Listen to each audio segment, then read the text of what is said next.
Let me introduce how to update. First of all, copy the firmware into the root of a microSD. Insert the microSD to SD slot on C5.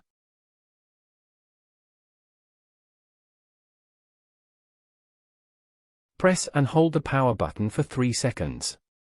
1, 2, 3. No feedback. Let's try again. 1, 2, 3. Okay, it is starting.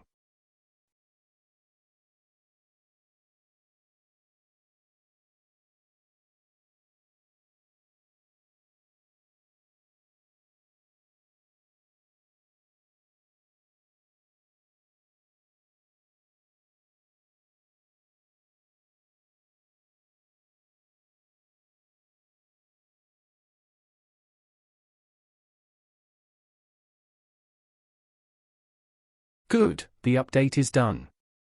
Thanks for watching.